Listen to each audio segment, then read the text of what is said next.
Brought to you by V-Guard, co-powered by Sensodyne and Vimal.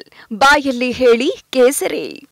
Associate sponsor Ultratech Cement. Election central inside ಸುದ್ದಿಗೆ ಸ್ವಾಗತ. ನಾನು ಮಾಲ್ತೇಶ್. ಮೊದಲ ಹಂತದ ಚುನಾವಣೆಗೆ ಅಂದ್ರೆ ಚುನಾವಣಾ ಪ್ರಚಾರದ ಸಂದರ್ಭದಲ್ಲಿ ಇನ್ನೇನು ಮತದಾನಕ್ಕೆ ಕೆಲ ದಿನಗಳಿದ್ದಂತ ಸಂದರ್ಭದಲ್ಲೇ ಈ ಹುಬ್ಬಳ್ಳಿಯಲ್ಲಿ ಆದಂತಹ ಘಟನೆ ಅಂತಂದ್ರೆ ನೇಹಾ ಹಿರೇಮಠ ವಿಚಾರ ಇದು ಕಾಂಗ್ರೆಸ್ಗೆ ಸ್ವಲ್ಪ ಸಮಸ್ಯೆಯನ್ನ ತಂದಿಟ್ಟಿತ್ತು. ಯಾಕಂದ್ರೆ ಬಿಜೆಪಿ ಮೇಲಿನ ಮೇಲೆ ಕಾಂಗ್ರೆಸ್ ತುಷ್ಟೀಕರಣದ ರಾಜಕಾರಣ ಮಾಡ್ತಾ ಇದೆ. ಹೀಗಾಗಿ ಇಂಥ ಸನ್ನಿವೇಶ ರಾಜ್ಯದಲ್ಲಿ ಬಂದಿದೆ ಅಂತೇಳಿ ಮತದಾರರ ಮನಸ್ಸು ಮೇಲೆ ಪ್ರಭಾವ ಬೀರುವಂತ ನಿಟ್ಟಿನಲ್ಲಿ ಬಹಳ ಪ್ರಯತ್ನವನ್ನ ಪಟ್ಟಿತ್ತು. ಹೀಗಾಗಿನೇ ಒಂದು ಪ್ರಸ್ತ್ಯಾಸ್ತ್ರವನ್ನ ಹುಡುಕ್ತಾ ಇದ್ದಂತ ಕಾಂಗ್ರೆಸ್ಗೆ ಇದೀಗ ಪ್ರಜ್ವಲ್ ರೇವಣ್ಣ ಘಟನೆ ಇದೆಯಲ್ಲ ಅದು ಒಂದು ಅಸ್ತ್ರ ಸಿಕ್ಕಂದಾಗಿದೆ. ಅದರಲ್ಲೂ ಇದು ಸಹಜವಾಗಿ ಮೈತ್ರಿ ಪಕ್ಷಗಳಿಗೆ ಮುಜುಗರವನ್ನ ಉಂಟು ಮಾಡಿದೆ. ಅದರಲ್ಲೂ ಪ್ರಮುಖವಾಗಿ ಕಾಂಗ್ರೆಸ್ ನೋಡಿ ಬಿಜೆಪಿಯ ಆಳ್ವಿಕೆಯಲ್ಲಿ ಮಹಿಳೆಯರಿಗೆ ರಕ್ಷಣೆ ಕೊಡೋದಕ್ಕೆ ಅವ್ರಿಗೆ ಸಾಧ್ಯ ಆಗೋದಿಲ್ಲ. ಜೊತೆಗೆ ಬಿಜೆಪಿಯ ಜೊತೆಗೆ ಮೈತ್ರಿ ಮಾಡ್ಕೊಂಡಿರುವಂತ ಪಕ್ಷದ ಸದಸ್ಯನೇ ಹಿಂಗಾದ್ರೆ ಇನ್ನು ಬಿಜೆಪಿ ಪಕ್ಷದಲ್ಲಿ ಎಂತೆಂಥ ಸನ್ನಿವೇಶ ಇದೆ ನೀವು ಊಹೆ ಮಾಡ್ಕೊಳ್ಳಿ ಅಂತ ಬೇರೆ ಬೇರೆ ಎಕ್ಸಾಂಪಲ್ ಕೊಟ್ಟು ಇದೀಗ ಜನರ ಮೇಲೆ ಪರಿಣಾಮ ಬೀರುವಂತಹ ನಿಟ್ಟಿನಲ್ಲಿ ಅಥವಾ ಮತದಾನದ ಸಂದರ್ಭದಲ್ಲಿ ಜನರ ಮನಸ್ಸಿನ ಮೇಲೆ ಪರಿಣಾಮ ಬೀರುವಂತಹ ನಿಟ್ಟಿನಲ್ಲಿ ಬಹಳ ಪ್ರಯತ್ನವನ್ನ ಮಾಡ್ತಾ ಇದೆ. ಹಾಗಾದ್ರೆ ಕಾಂಗ್ರೆಸ್ ಹೂಡ್ತಾ ಇರುವಂತಹ ಈ ಅಸ್ತ್ರಗಳು ಯಶಸ್ಸು ಸಿಗಬಹುದಾ? ಮತದಾನಕ್ಕೆ ಕೆಲ ದಿನಗಳಿರುವಂತಹ ಸಂದರ್ಭದಲ್ಲಿ ಯಾವ ರೀತಿಯಂತ ಪರಿಣಾಮ ಇದು ಬೀರಬಹುದು? ಏನ್ ಲೆಕ್ಕಾಚಾರ ನಡೀತಾ ಇದೆ ಚುನಾವಣಾ ಕಣದಲ್ಲಿ? ಬನ್ನಿ ಈ ರಿಪೋರ್ಟ್ ಅಲ್ಲಿ ನೋಡ್ಕೊಂಬೋಣ. प्रज्वल रवन्ना मैस रेपिस्ट है.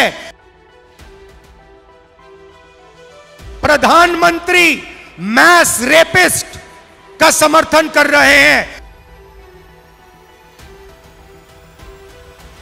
प्रधानमंत्री को, अमित शाह को और बीजेपी के हर नेता को देश की महिलाओं से, माताओं बहनों से हाथ जोड़कर सिर झुकाकर माफी मांगनी चाहिए.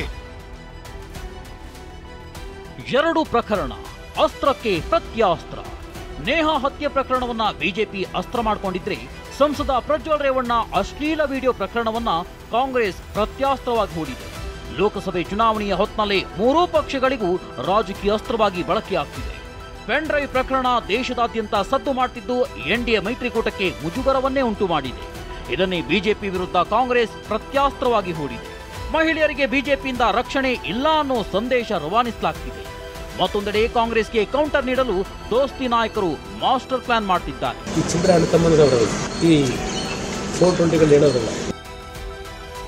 ಮೊನ್ನೆಯಷ್ಟೇ ನಡೆದ ಹುಬ್ಬಳ್ಳಿಯಲ್ಲಿ ನೇಹಾ ಕೊಲೆ ಪ್ರಕರಣ ಇಡೀ ದೇಶವನ್ನೇ ಬೆಚ್ಚಿ ಬೀಳಿಸಿತ್ತು. ತೀವ್ರ ಆಕ್ರೋಶಕ್ಕೂ ಕಾರಣವಾಗಿತ್ತು. ಕಾಂಗ್ರೆಸ್ ಸರ್ಕಾರದ ವಿರುದ್ಧ ಪ್ರತಿಭಟನೆಯೂ ಜೋರಾಗಿತ್ತು. ಇದು ರಾಜಕೀಯವಾಗಿಯೂ ತಿರುವು ಪಡೆದುಕೊಂಡಿತ್ತು. ನೇಹಾ ಕುಟುಂಬಸ್ಥರನ್ನ ಬಿಜೆಪಿ ನಾಯಕರು ಭೇಟಿಯಾಗಿದ್ದು, ಜೆಪಿ ನಡ್ಡಾ, ಅಮಿತ್ ಶಾ ಕೂಡ ಭೇಟಿ ಮಾಡಿ ಸಾಂತ್ವನ ಹೇಳಿದ್ರು. ಇದೇ ವಿಚಾರವನ್ನ ಲೋಕಸಭೆ ಚುನಾವಣೆಯಲ್ಲೂ ಬಿಜೆಪಿ ಅಸ್ತ್ರವಾಗಿ ಬಳಸಿಕೊಂಡಿತ್ತು. ಇದು ಮೊದಲ ಹಂತದ ಚುನಾವಣೆಯಲ್ಲಿ ವರ್ಕೌಟ್ ಆಗಿದೆ ಎನ್ನಲಾಗ್ತಿದೆ. ಕಾಂಗ್ರೆಸ್ ಮೇಲೆ ಪರಿಣಾಮ ಬೀರಿದೆ ಅನ್ನೋ ಮಾಹಿತಿಯೂ ಲಭ್ಯವಾಗಿದೆ.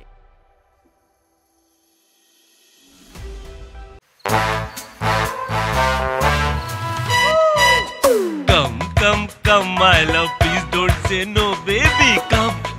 Come, my love. V-Guard ನ air coolers extra large cooling pad ನೊಂದಿಗೆ ಇದು ಎಂತೆಂಥವರನ್ನು ಕೂಲ್ ಆಗಿಸುತ್ತೆ. V-Guard air coolers, long lasting cooling. ಹೆಣ್ಣು ಮಕ್ಕಳ ವಿಚಾರದಲ್ಲಿ ಕಾಂಗ್ರೆಸ್ ರಾಜಕೀಯ ಮಾಡ್ತಿದೆ ಅಂತ ಬೆಂಗಳೂರಿನಲ್ಲಿ ಶಾಸಕ ಅಶ್ವಥ್ ನಾರಾಯಣ್ ಆರೋಪಿಸಿದ್ದಾರೆ. ತಪ್ಪು ಮಾಡಿದವರನ್ನ ಕ್ಷಮಿಸುವ ಪ್ರಶ್ನೆಯೇ ಇಲ್ಲ. ಯಾವುದೇ ಹೆಣ್ಣು ಮಕ್ಕಳ ಮೇಲೆಯೂ ದೌರ್ಜನ್ಯ ಆಗಬಾರ್ದು ಅಂತ ಡ್ಯಾಮೇಜ್ ಕಂಟ್ರೋಲ್ಗೆ ಮುಂದಾದರು. ಇಂಥ ಘಟನೆ ಬಗ್ಗೆ ಖಂಡಿತ ನಮಗೆ ದುಃಖ ಇದೆ. ಯಾವುದೇ ರೀತಿಯಾದಂತೆ ಯಾವುದೇ ಹೆಣ್ಣು ಮಕ್ಕಳ ಮೇಲೆ ಏನೇ ಅನ್ಯಾಯವನ್ನ ನಡೀಬಾರ್ದು ಅನ್ನೋಂಥದ್ದು ಬಹಳ ಸ್ಪಷ್ಟ ನಿಲುವು ಇವತ್ತು ಭಾರತೀಯ ಜನತಾ ಪಾರ್ಟಿ ಬಹಳ ಸ್ಪಷ್ಟ ನಿಲುವು ತಗೊಂಡಿದೆ. ಯಾವುದೇ ಕಾರಣದಲ್ಲೂ ಕ್ಷಮಿಸೋ ಪ್ರಶ್ನೆ ಇಲ್ಲ ಅನ್ನೋಂಥದ್ದನ್ನ ಬಹಳ ಸ್ಪಷ್ಟ ನಿಲುವನ್ನು ತಗೊಂಡಿದೆ. ಪ್ರಜ್ವಲ್ ವಿಚಾರದಲ್ಲಿ ಸಿದ್ದರಾಮಯ್ಯ ರಾಜಕಾರಣ ಮಾಡ್ತಿದ್ದಾರೆ ಅಂತ ಬಿಜೆಪಿ ಅಭ್ಯರ್ಥಿ ಪ್ರಹ್ಲಾದ್ ಜೋಶಿ ಕಿಡಿಕಾರಿದ್ದಾರೆ. ಸಿದ್ದರಾಮಯ್ಯನವರು ಇದರಲ್ಲಿ ಪಾಲಿಟಿಕ್ಸನ್ನು ಮಾಡ್ತಾ ಇದ್ದಾರೆ. ಮತ್ತು 18ಕ್ಕೆ ನೀವು ಹೋಗಿ ಅವ್ರಿಗೆ ಮತ ಕೇಳಿದ್ರಲ್ರಿ ಸಿದ್ದರಾಮಯ್ಯನವರೇ, ಏನದು ನಮ್ಮ ಜೋಡಿ ಅಲೈನ್ಸ್ ಆಗಿ 2 ತಿಂಗಳಲ್ಲಿ ಇದೆಲ್ಲ ಸ್ಕ್ಯಾಂಡಲ್ ಆಗಿದೆಯಾ? ಮೊದಲಿಂದ ಸ್ಕ್ಯಾಂಡಲ್ ಇರಲಿಲ್ವಾ? ಇದು ಸ್ಕ್ಯಾಂಡಲ್ ಮಾಡಿದವ್ರು ನೀವು ಏನು ಬೇಕಾದ ಆ್ಯಕ್ಷನ್ ತೊಗೊಡ್ರಿ, ಸರ್ಕಾರ ನಿಮ್ಮ ಕೈಯಲ್ಲಿದೆ. 18ಗಿಂತ ಮೊದಲಿನೂ ಇದಾವೆ ಅಂತ ಹೇಳ್ತಾ ಇದ್ದಾರೆ ಜನ. ಅದನ್ನು ತನಿಖೆ ಮಾಡಿರಿ. ನೀವು ಆ ಟೈಮ್ದಲ್ಲಿ ಯಾಕೆ ನೀವು ಇದು ಮಾಡಲಿಲ್ಲ? ನಿಮ್ಮ ಸರ್ಕಾರ ನಿಮ್ದು, ಇಂಟೆಲಿಜೆನ್ಸ್ ನಿಮ್ದು, ನೀವು ನಮಗೆ ಹೇಳ್ತೀರಿ. ಯಾರ ಕಣ್ಣಿಗೆ ಮಣ್ಣು ಎರ್ಚಕ್ ಹೊಂಟಿದ್ರಿ ನೀವು ಸಿದ್ದರಾಮಯ್ಯನವರೇ? ಪ್ರಜ್ವಲ್ ರೇವಣ್ಣ ಕೇಸ್ ಅಸ್ತ್ರ ಮಾಡಿಕೊಂಡ ಕಾಂಗ್ರೆಸ್. ರಾಷ್ಟ್ರ ಮಟ್ಟದಲ್ಲಿ ಹೊಡೆತ ಕೊಡಲು ಕಾಂಗ್ರೆಸ್ ತಂತ್ರ. ಯಾವಾಗ ಬಿಜೆಪಿ ಮಾಸ್ಟರ್ ಪ್ಲಾನ್ ಮಾಡ್ತೋ ನೋಡಿ ಕಾಂಗ್ರೆಸ್ ನಾಯಕರು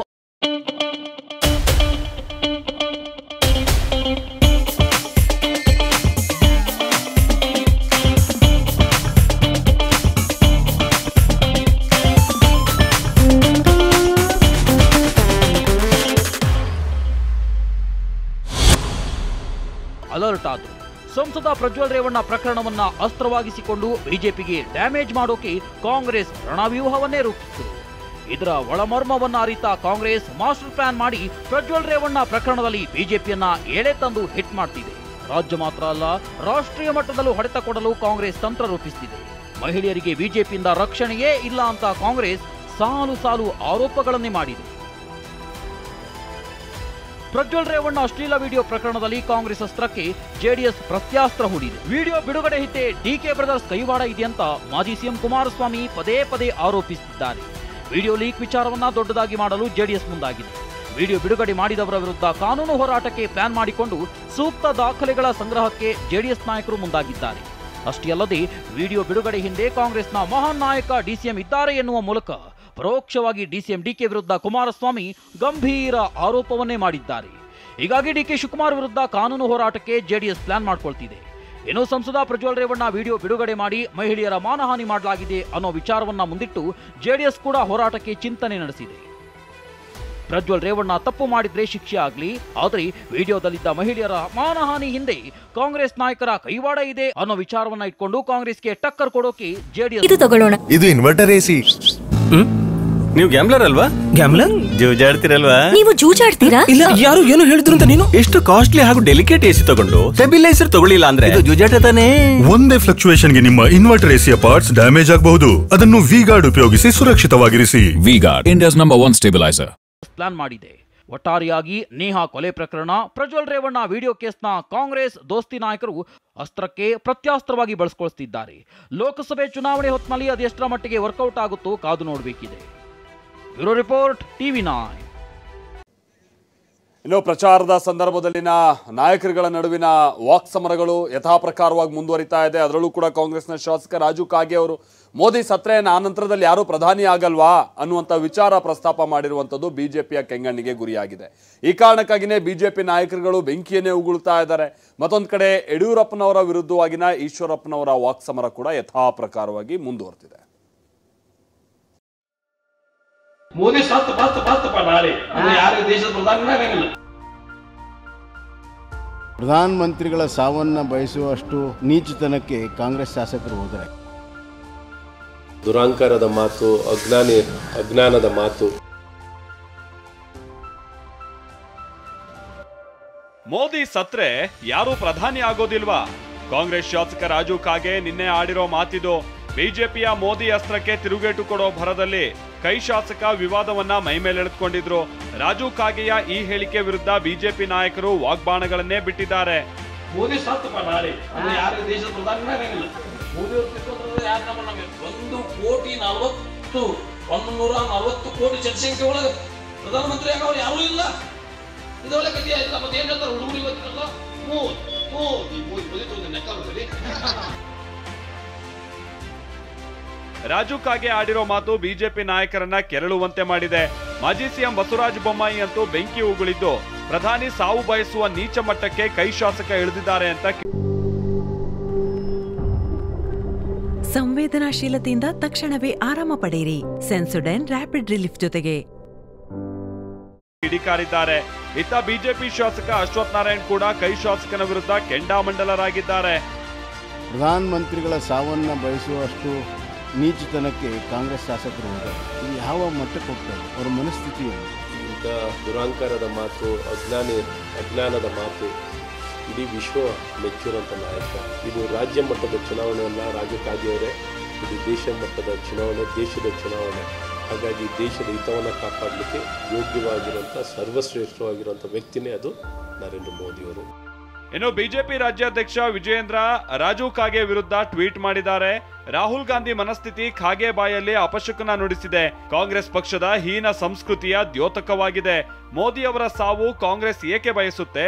ಆರ್ಟಿಕಲ್ 370 ರದ್ದುಗೊಳಿಸಿ ದೇಶದ ಕಿರೀಟ ಕಾಶ್ಮೀರ ಉಳಿಸಿದ್ದಕ್ಕಾಗಿಯೇ ಎಂದು ಕೆಲ ಪ್ರಶ್ನೆಗಳನ್ನ ಮುಂದಿಟ್ಟಿದ್ದಾರೆ. ಮಾಜಿ ಸಿಎಂ ಬಿಎಸ್ ಯಡಿಯೂರಪ್ಪ ಕುಟುಂಬದ ವಿರುದ್ಧ ಶಿವಮೊಗ್ಗ ಪಕ್ಷೇತರ ಅಭ್ಯರ್ಥಿ ಕೆಎಸ್ ಈಶ್ವರಪ್ಪ ಮತ್ತೆ ಗುಡುಗಿದ್ದಾರೆ. ಮೋದಿ ಫೋಟೋ ಬಳಕೆಗೆ ಕೋರ್ಟ್ನಿಂದ ಅನುಮತಿ ಸಿಕ್ಕಿರೋದಾಗಿ ಹೇಳಿದ್ದಾರೆ. ನರೇಂದ್ರ ಮೋದಿಯವರ ಫೋಟೋ ಅಷ್ಟೇ ಅಲ್ಲ, ನರೇಂದ್ರ ಮೋದಿಯವರನ್ನ ನನ್ನ ಹೃದಯದಲ್ಲಿ ಇಟ್ಕೊಂಡಿದ್ದೀನಿ. ಅವ್ರನ್ನ ಪೂರ್ಣ ಬಳಸ್ಕೊಳ್ಳುವಂಥ ಅಧಿಕಾರ ಕೇವಲ ಈಶ್ವರಪ್ಪನವರಲ್ಲ, ವಿಶ್ವ ನಾಯಕರಾಗಿರುತ್ತೆ. ಯಾರು ಬೇಕಾದ್ರೂ ನರೇಂದ್ರ ಮೋದಿ ಫೋಟೋ ಬಳಸ್ಕೋಬಹುದು. ನರೇಂದ್ರ ಮೋದಿ ಅವರನ್ನ ಅವ್ರ ಫೋಟೋ ಬಳಸ್ಕೊಳ್ಳೋದಕ್ಕೆ ಪೂರ್ಣರಲ್ಲಿ ಅಧಿಕಾರ ಸಿಕ್ಕಿದ್ದು ತುಂಬಾ ಸಂತೋಷ. ಸೋಲ್ತೀನಿ ಅಂತ ಭಯದಿಂದ ಈ ರೀತಿ ಯಡಿಯೂರಪ್ಪನವ್ರ ಮಕ್ಕಳು ಮಾಡ್ತಾ ಇರುತ್ತೆ ಈ ಕುತಂತ್ರ ರಾಜಕಾರಣವನ್ನ ನಾನು ಅತಿ ಉಗ್ರವಾಗಿ ಖಂಡನೆ ಮಾಡ್ತೇನೆ. ಇನ್ನೆಲ್ಲರೂ ಈ ರೀತಿ ಆದರೆ ನಾನು ಬೇರೆ ರೂಪದಲ್ಲಿ ಇದಕ್ಕೆ ಉತ್ತರ ಕೊಡಬೇಕು ಅನ್ನೋ ಎಚ್ಚರಿಕೆಯನ್ನು ಕೂಡ ಆ ಗೂಂಡಾ ವ್ಯವಸ್ಥೆ ಮಾಡುವಂಥ ವ್ಯಕ್ತಿಗಳಿಗೆ ಹೇಳಕ್ಕೆ ಇಷ್ಟಪಡ್ತೀನಿ. ಈಗಾಗಲೇ ತಿರಸ್ಕಾರ ಆಗಿದೆ ಅಂತ ಯಡಿಯೂರಪ್ಪನವರಿಗೆ ಅವ್ರ ಮಗ ರಾಘವೇಂದ್ರಗೆ ಗೊತ್ತಾಗಿರೋದ್ರಿಂದ ವಾಮಾಚಾರದ ಮುಖಾಂತರನಾದ್ರು ಕೂಡ ಗೆಲ್ಲೋ ಪ್ರಯತ್ನವನ್ನು ಮಾಡ್ಬೋದೇನೋ ಅಂತ ಪ್ರಯತ್ನ ಮಾಡ್ತಿದ್ದಾರೆ. ಒಟ್ಟಾರೆಯಾಗಿ ಕರುನಾಡಿನಲ್ಲಿ 2ನೇ ಹಂತದಲ್ಲಿ ಮತದಾನಕ್ಕೆ ಕೆಲವೇ ದಿನಗಳಷ್ಟು ಬಾಕಿ ಇದೆ. ಈ ಮಧ್ಯೆ ಚುನಾವಣಾ ಅಖಾಡದಲ್ಲಿ ಮಾತಿನ ಸಮರವೂ ಜೋರಾಗಿ ನಡೀತಾ ಇದೆ. Bureau report TV9. ಇನ್ನು 2ನೇ ಹಂತದ ಮತದಾನ ನಡೆಯುವಂತಹ ಕ್ಷೇತ್ರಗಳಿಗೆ ಸಂಬಂಧಪಟ್ಟ ಹಾಗೆ ಪ್ರಚಾರದ ಭರಾಟೆ ಕೂಡ ಬಹಳ ಜೋರಾಗಿ ನಡೀತಾ ಇದೆ. ಅದರಲ್ಲೂ ಕೂಡ ಬಿಜೆಪಿ ಕೇಂದ್ರ ನಾಯಕರನ್ನ ಮೇಲಿನ ಮೇಲೆ ರಾಜ್ಯಕ್ಕೆ ಕರೆಸಿ ಪ್ರಚಾರ ನಡೆಸ್ತಾ ಇರುವಂತ ನೋಡ್ತಾ ಇದೆ. ಅದರ ಜೊತೆಗೇನೆ ಅಣ್ಣಾಮಲೈ ಇವತ್ತು ವಿಜಯಪುರದ ಬಿಜೆಪಿಯ ಅಭ್ಯರ್ಥಿಯಾಗಿರುವಂತಹ ರಮೇಶ್ ಜಿಗಜಿಣಗಿ ಅವರ ಪರವಾಗಿ ಪ್ರಚಾರ ಮಾಡಿದ್ರು. ಬಹಳ ಸಂಖ್ಯೆಯಲ್ಲಿ ಜನ ಕೂಡ ಸೇರಿದ್ರು. ಒಂದು ಬೈಕ್ ರ್ಯಾಲಿ ಕೂಡ ಬಹಳ ದೊಡ್ಡ ಮಟ್ಟದಲ್ಲಿ ನಡೆದಿದೆ. ಆಮೇಲೆ ಹಿಂದೆ IPS ಅಧಿಕಾರಿಯಾಗಿ ಅವರು ಕರ್ನಾಟಕದಲ್ಲೇ ಕಾರ್ಯನಿರ್ವಹಿಸ್ತಾ ಇದ್ದಂಥ ಕಾರಣಕ್ಕಾಗಿ ಸಹಜವಾಗಿ ರಾಜ್ಯದಲ್ಲೂ ಕೂಡ ಅವರಿಗೆ ಬಹಳ ಫ್ಯಾನ್ ಬೇಸ್ ಎಲ್ಲ ಇದೆ. ಅಭಿಮಾನಿಗಳು, ಪಕ್ಷದ ಕಾರ್ಯಕರ್ತರು ಬಹಳ ಸಂಖ್ಯೆಯಲ್ಲಿ ಸೇರಿದಂಥದ್ದನ್ನು ಕೂಡ ನಾವು ವಿಜಯಪುರದ ಹಲವು ಭಾಗದಲ್ಲಿ ಪ್ರದೇಶ ಇಷ್ಟು ಒಂದು ಒಳ್ಳೆಯ ಜಾಗದಲ್ಲಿ ನಾವು ನಿಲ್ತಾ ಇದ್ದೀವಿ. ಸೊ ನಮಗ್ ಖಂಡಿತವಾಗಿ ಗೊತ್ತು ನರೇಂದ್ರ ಮೋದಿ ಫೈಬರ್ ಯಾಕೆ ಬೇಕು. ಮಧ್ಯ ಪ್ರದೇಶದಲ್ಲಿ ಎಷ್ಟು ಗೊತ್ತು. ವಿಶ್ವ ನಾಯಕ ನರೇಂದ್ರ ಮೋದಿಜಿ ಅವರಿಗೆ ಭಾರತ್ ಮಾತಾ ಕಿ. ಈಗ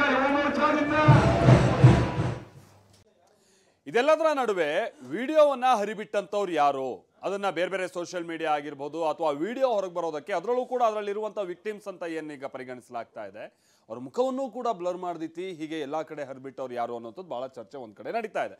ಇದು DK brothers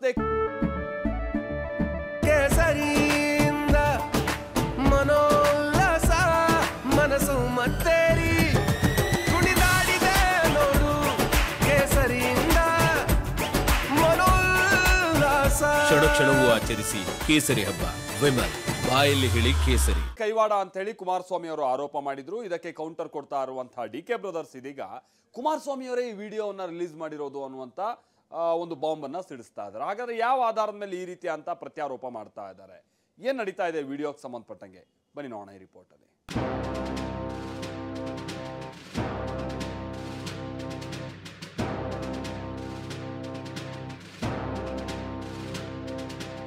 Prajwal Revanna pen drive ಪ್ರಕರಣದಲ್ಲಿ DK ಬ್ರದರ್ಸ್ ವರ್ಸಸ್ ಕುಮಾರಸ್ವಾಮಿ ಅಂತ ಆಗಿದೆ. ಮಾತಿನ ಕಾಳಗವೇ ನಡೆದು ಹೋಗಿದೆ. ಆರೋಪ ಪ್ರತ್ಯಾರೋಪಗಳು ಜೋರಾಗಿವೆ. ವಿಡಿಯೋ ಹಿಂದೆ DK ಬ್ರದರ್ಸ್ ಕೈವಾಡ ಅಂತ ಕುಮಾರಸ್ವಾಮಿ ಆರೋಪಿಸಿದ್ದಾರೆ. ಇಷ್ಟೇ ಅಲ್ಲ, ಕಾರ್ತಿಕ್ ನನ್ನ ಮಲೇಷ್ಯಾಗೆ ಕಳಿಸಿದ್ಯಾರು ಅಂತ ಪರೋಕ್ಷವಾಗಿ ಆರೋಪಿಸಿದ್ದಾರೆ. ಇದರಿಂದ ಕೆರಳಿದ DK ಬ್ರದರ್ಸ್ ಬೆಂಕಿಯನ್ನೇ ಉಗುಳಿದ್ದಾರೆ. ಅವನು ಎಲ್ಲಿಂದ ವಿಡಿಯೋ ಮಾಡಿ ಬಿಟ್ಟವನು ಇಲ್ಲಿಗೆ? ಯಾರು ಕೊಟ್ಟವರು? ಮಲೇಷ್ಯಾದಲ್ಲಿದ್ದಾನೆ. ಯಾರು ಕಳಿಸಿರೋದು ಮಲೇಷ್ಯಾಗೆ? ಒಂದು ಕಾರ್ತಿಕ್ ಅಲ್ಲಿಂದ ವಿಡಿಯೋ ಮಾಡಿ ಕಳಿಸೋದೇ ನೀವು? ಹೌದಾ? ನಮ್ಮ ಬ್ರದರ್ ಹೇಳಿದ್ರಾ? ಅಚ್ಚ, ಏನು ನನಗೆ ತಲೆಕೆಟ್ಟಿದ್ಯಾ? ನನಗೆ ರೋಡಲ್ಲಿ ಫೈಟ್ ಮಾಡ್ತಿದ್ದಾನು. ಹಿಂದಕ್ಕೆ ಯಾರನ್ನ ಕಳಿಸಿ ಎತ್ತಿಕ್ಕಿ ಯಾವುದೋ ಒಂದು ತೋಟದಲ್ಲಿ ಮಡಗೋದು, ಇನ್ನೊಂದು ಕಡೆ ಮಾಡೋದು ನನಗೇನು ಅವಶ್ಯಕತೆ ಇಲ್ಲ. ಇಷ್ಟೇ ಅಲ್ಲ, ಕುಮಾರಸ್ವಾಮಿ ವಿರುದ್ಧ ಬೆಂಕಿ ಉಗುಳಿದ ಸಂಸದ DK ಸುರೇಶ್ ಪ್ರಕರಣವನ್ನ ಡೈವರ್ಟ್ ಮಾಡೋಕೆ ಪ್ರಯತ್ನ ಮಾಡ್ತಿದ್ದಾರೆ. ಹಾಸನದ ಹೆಣ್ಣು ಮಕ್ಕಳ ರಕ್ಷಣೆಗೆ ಏನ್ ಮಾಡಬೇಕು ಹೇಳಿ ಎಂದು ಪ್ರಶ್ನಿಸಿದ್ದಾರೆ. ಇಶ್ಯೂನ ಡೈವರ್ಟ್ ಮಾಡೋದಕ್ಕೋಸ್ಕರ ಬೇರೆ ಬೇರೆಯವ್ರನ್ನ ಕರೆತರುವಂತ ಪ್ರಯತ್ನ ಮಾಡ್ತಾರೆ. ಅವ್ರು ಹೇಳಬೇಕಾಗಿರೋದು ಹಾಸನದ ಜಿಲ್ಲೆ ಹೆಣ್ಣು ಮಕ್ಕಳ ಮಾನ ರಕ್ಷಣೆಗೆ ಏನು ಮಾಡಬೇಕು ಅಂತ. ಆಗಿರೋ ತಪ್ಪು, ಅವ್ರ ಕುಟುಂಬದಿಂದ ಆಗಿರೋ ತಪ್ಪನ್ನ ಸರಿಪಡಿಸೋದಕ್ಕೆ ಏನು ಮಾಡಬೇಕು ಅನ್ನೋದನ್ನ ಹೇಳಬೇಕು. ಇನ್ನು 420 DK ಬ್ರದರ್ಸ್ ಚಿಲ್ಲರೆಗಳು ಅಂತೆಲ್ಲ ಏಕವಚನದಲ್ಲೇ ಮಾಜಿ CM ಕುಮಾರಸ್ವಾಮಿ ಕೆಂಡ ಕಾರಿದ್ರು. ಇದಕ್ಕೆ ಕೌಂಟರ್ ಕೊಟ್ಟಿರೋ DK ಸುರೇಶ್, ಇದು ಪೆನ್ ಡ್ರೈವ್ ಕುಟುಂಬ, ಈ ಕುಟುಂಬದ ಆಸ್ತಿಯೇ ಪೆನ್ ಡ್ರೈವ್ ಅಂತ ಟೀಕಾ ಪ್ರಹಾರ ನಡೆಸಿದ್ದಾರೆ. ಪಾಪ ಏನು ಮಹಾನ್ ಇವರಲ್ಲ ಅವರು. ಕುಮಾರಸ್ವಾಮಿ ದೇವರಾಯಗೌಡ ಮೊದಲು ಭೇಟಿ ಮಾಡಿದ್ರು. ಕುಮಾರಸ್ವಾಮಿನೇ ಬಿಟ್ಟಿರಬಹುದು ಅಂತ ಹೇಳಿ ಈ 420ಗಳು ಹೇಳೋದಲ್ಲ. ಈ ಕುಟುಂಬದ ಆಸ್ತಿ ಏನಂತ ಪೆನ್ ಡ್ರೈವ್ ಆಸ್ತಿ. ತೆನೆ ಹೊತ್ತ ಮಹಿಳೆ ಪೆನ್ ಡ್ರೈವ್ ಅನ್ನ ಹೊರಬೇಕಾದಂಥ ಪರಿಸ್ಥಿತಿ ನಿರ್ಮಾಣ ಆಗಿದೆ ಅಂತ ಹೇಳಿ ಇಡೀ ದೇಶದ ಜನ ಹಾಡಿ ಹೊಗಳ್ತಾ ಇದ್ದಾರೆ. ನೂಲಿನಂತೆ ಸೀರೆ ಅಂತ ಹೇಳ್ತಾ ಇರೋರು ಯಾರು? ಈ ದೇಶದ ಜನ, ಈ ರಾಜ್ಯದ ಜನ. ನಾನು ಹೇಳ್ತಾ ಇಲ್ಲ. ಡಿಕೆ ಬ್ರದರ್ಸ್ ನನ್ನ ಕೆಣಕಿದ್ದಾರೆ ಅಂತ ಮಾಜಿ ಸಿಎಂ ಕುಮಾರಸ್ವಾಮಿ ಹೇಳಿಕೆಗೂ ಡಿಕೆ ಸುರೇಶ್ ಕೌಂಟರ್ ಕೊಟ್ರು. ನಾನು ಕೆಣಕಿದ್ದಲ್ಲ, ಮೈತ್ರಿ ನಾಯಕರು ಕೆಣಕಿರೋದು ಅಂತ ಕಿಡಿಕಾರಿದ್ರು. ಅಷ್ಟು ಸುಲಭ ನಮ್ಮನ್ನು ಕೆಣಕವ್ರೆ, ನನ್ನನ್ನು ಕೆಣಕವ್ರೆ. ಈ ಕೆಣಕಿರೋದಕ್ಕೆ ಏನು ಮಾಡಬೇಕು ಅನ್ನೋದು ಗೊತ್ತು. ಇದೆಲ್ಲ ಭಾಳ ನೋಡಿದ್ದೀನಿ. ಅವ್ನು ಎಲ್ಲವನೇ ಅಂತ ಮೊದಲು ಹುಡುಕಿದ್ರು ಆ ಕಾರ್ತಿಕ್ನ, ಆಮೇಲೆ ಚರ್ಚೆ ಮಾಡಿ. ದೇವ್ರು ಒಳ್ಳೇದು ಮಾಡಲಮ್ಮ, ದೇವ್ರು ಒಳ್ಳೇದು ಮಾಡಲಿ. ಕೆಣಕಿರೋರು ಯಾರಂತೆ? ನಾವೇನು ಕೆಣಕ್ಲಿಲ್ವಲ್ಲ. ಅವ್ರ ಅಲಯನ್ಸ್ ಪಾರ್ಟ್ನರ್ ಕೆಣಕಿರೋದು ನಮ್ಮ ಮೇಲೆ ಆಗ್ತಿರ್ತಾರೆ.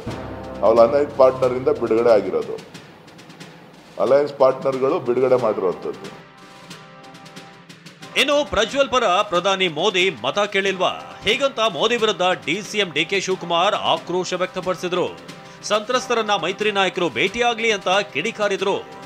ಯಾಕೆಂದ್ರೆ ಜೊತೆ ಕೈ ಹಿಡ್ಕೊಂಡು ಎತ್ತಿ ಹಿಂಗೆ ಹೇಳಿದ್ಮೇಲೆ ನಾವು ಕೇಳಲೇಬೇಕಲ್ಲ, ಅವ್ರ ಪಾರ್ಟ್ನರ್ ಅಲ್ವಾ. ಸಂಬಂಧ ನಂಟಿಸ್ತಾನ ಇರೋದಕ್ಕೆ, ಪಾರ್ಟ್ನರ್ ಆಗಿರೋದಕ್ಕೆ ನಾವು ಕೇಳ್ತಾ ಇದ್ದೀವಿ. ಬೇರೆಯವ್ರನ್ನ ರಸ್ತೆಲ್ಲ ಹೋಗೋನೆಲ್ಲ ಕೇಳಕ್ಕಾಯ್ತಾ? ಈ ಹೆಣ್ಮಕ್ಳು ಹೋಗಿ Ashoka being A leader of the opposition ಹೋಗ್ಬೇಕು. ಅವ್ರ ಪಾರ್ಟಿ ಪ್ರೆಸಿಡೆಂಟ್ ಕರ್ಕೊಂಡು ಹೋಗ್ಬೇಕು, ವಿಜಯನ್ ಕರ್ಕೊಂಡು ಹೋಗ್ಬೇಕು, ಶೋಭಕನ್ ಕರ್ಕೊಂಡು ಹೋಗ್ಬೇಕು, ಆ ಸಿ.ಟಿ. ರವಿ ಕರ್ಕೊಂಡು ಹೋಗ್ಬೇಕು, ಆ ಸುನೀಲ್ ಕರ್ಕೊಂಡು ಹೋಗ್ಬೇಕು. ಅವ್ರನ್ನೆಲ್ಲ ಕರ್ಕೊಂಡೋಗಿ ಎಲ್ಲರ ಮನೆಯನ್ನು ಹುಡುಕಿ ಎಲ್ಲ ನೋಡ್ಕೊಂಡವ್ರಲ್ಲ ಫೋಟೋಗಳನ್ನ, ಅವ್ರಿಗೆಲ್ಲ ಹೋಗಿ ಧೈರ್ಯ ತುಂಬುವಂತ ಕೆಲಸ ಮಾಡಬೇಕು. ಮತ್ತೊಂದೆಡೆ ಪ್ರಜ್ವಲ್ ಪೆಂಡ್ರೈವ್ ಪ್ರಕರಣದಲ್ಲಿ ಎಸ್ಐಟಿಯಿಂದ ತೀವ್ರ ವಿಚಾರಣೆ ಆಗ್ತಿದೆ. ಪ್ರಕರಣದಲ್ಲಿ A1 ಆರೋಪಿಯಾಗಿ ಎಚ್ ಡಿ ರೇವಣ್ಣ ವಿರುದ್ಧ ಕೇಸ್ ದಾಖಲಿಸಲಾಗಿತ್ತು. ಇಂದು ಕೋರ್ಟ್ನಲ್ಲಿ ವಿಚಾರಣೆಗೆ ರೇವಣ್ಣ ಹಾಜರಾಗಬೇಕಿತ್ತು. ಆದರೆ ಬಂಧನ ಭೀತಿಯಿಂದ ನಿರೀಕ್ಷಣಾ ಜಾಮೀನು ಕೋರಿ ಅರ್ಜಿ ಸಲ್ಲಿಸಿದ್ದಾರೆ. ಬೆಂಗಳೂರಿನ ಸೆಷನ್ಸ್ ಕೋರ್ಟ್ಗೆ ಅರ್ಜಿ ಸಲ್ಲಿಸಿದ್ದಾರೆ. ಇದಕ್ಕೂ ಮೊದಲು ಗೃಹ ಸಚಿವ ಪರಮೇಶ್ವರ್ ಮಾತನಾಡಿ ವಿಚಾರಣೆಗೆ ಹಾಜರಾಗದಿದ್ದರೆ ಬಂಧಿಸ್ತೇವೆ ಅಂದಿದ್ರು. ಸನ್ಮಾನ್ಯ ರೇವಣ್ಣ ಅವರು ಬರಬೇಕಾಗಿತ್ತು, ಅವರು ಇವತ್ತು ಬರ್ತೇವೆ ಅಂತ ಹೇಳಿ ಅಧಿಕಾರಿಗಳಿಗೆ ತಿಳಿಸಿದ್ದಾರೆ. ಬಹುಶಃ ಇವತ್ತು ಬರ್ತಾರೆ ಅಂತ ಅನ್ಕೊಳ್ತೇನೆ ನಾನು. ಒಂದು ವೇಳೆ ಅವ್ರನ್ನ ಬರದೇ ಹೋದರೆ ಅವರನ್ನ ಕಾನೂನು ಪ್ರಕಾರ ಅರೆಸ್ಟ್ ಮಾಡಬೇಕಾಗ್ತದೆ. ಪೊಲೀಸ್ ಇಲಾಖೆ ಆ ಕೆಲಸವನ್ನು ಮಾಡ್ತಾರೆ. ವಿದೇಶದಲ್ಲಿರುವ ಪ್ರಜ್ವಲ್ ರೇವಣ್ಣರನ್ನ ಆದಷ್ಟು ಬೇಗ ಕರೆತರುತ್ತೇವೆ ಎಂದು ಗೃಹ ಸಚಿವ ಪರಮೇಶ್ವರ್ ಹೇಳಿದರು. ಕಂಪ್ಲೇಂಟ್ ಒಂದು ವೇಳೆ ಬಂದ್ಬಿಟ್ಟಿದ್ರೆ, ಇವ್ರು ಹೋಗೋಕ್ಕೆ ಮುಂಚೆ ಮೊದಲೇ ಬಂದಿದ್ದಿದ್ರೆ ಡೆಫಿನೆಟ್ಲಿ ಇಮಿಡಿಯೇಟ್ ಆಗಿ ನಾವು ಲುಕ್ಔಟ್ ನೋಟಿಸ್ ಹಾಕ್ತಾ ಇತ್ತು, ಅವ್ರನ್ನ ಎಲ್ಲಿ ಹೊರಗಡೆ ಹೋಗಕ್ಕೆ ಬಿಡ್ತಾ ಇತ್ತು. ಆದರೂ ತೊಂದರೆ ಇಲ್ಲ, ಅವ್ರನ್ನ ಕರ್ಕೊಂಡು ಬರ್ತೀವಿ. ಆದ್ರಿಂದ ನಾವು ಅವ್ರನ್ನ ಆದಷ್ಟು ಇಮಿಡಿಯೇಟ್ ಆಗಿ ಕರೆಸ್ತಕ್ಕಂಥ ಕೆಲಸ ನಾವು ಮಾಡ್ತೀವಿ. ಕೇಂದ್ರ ಸರ್ಕಾರಕ್ಕೂ ಕೂಡ ನಾವು ಈಗಾಗಲೇ ಮನವಿ ಮಾಡಿದ್ದೇವೆ. ಇನ್ನು ಬೆಂಗಳೂರಿನ ಕೋರ್ಟ್ನಲ್ಲಿ ಸಂತ್ರಸ್ತ ಮಹಿಳೆಯನ್ನ ಜಡ್ಜ್ ಮುಂದೆ ಹಾಜರುಪಡಿಸಲಾಯಿತು. ಸಂತ್ರಸ್ತೆಯನ್ನ ಎಸ್ಐಟಿ ಅಧಿಕಾರಿಗಳು ಹಾಜರುಪಡಿಸಿದ್ರು. ಸಂತ್ರಸ್ತೆಯ ಎಲ್ಲ ಹೇಳಿಕೆಯನ್ನು ಕೂಡ ದಾಖಲಿಸಲಾಗಿದೆ. ಒಟ್ಟಲ್ಲಿ ಸಂತ್ರಸ್ತೆಯ ಪರ ಕಾಳಜಿಗಿಂತ ನಾಯಕರ ಲಾಭ ನಷ್ಟದ ಲೆಕ್ಕಾಚಾರವೇ ಜೋರಾಗಿದ್ರೆ, ಮತ್ತೊಂದೆಡೆ ಬಂಧನ ಭೀತಿಯಿಂದ ಎಚ್ ಡಿ ರೇವಣ್ಣ ನಿರೀಕ್ಷಣಾ ಜಾಮೀನು ಕೋರಿ ಅರ್ಜಿ ಸಲ್ಲಿಸಿದ್ದಾರೆ. Bureau report, TV nine. Brought to you by V-Guard, co-powered by Sensodyne and Vimal. ಬಾಯಲ್ಲಿ ಹೇಳಿ ಕೇಸರಿ. Associate sponsor Ultratech Cement.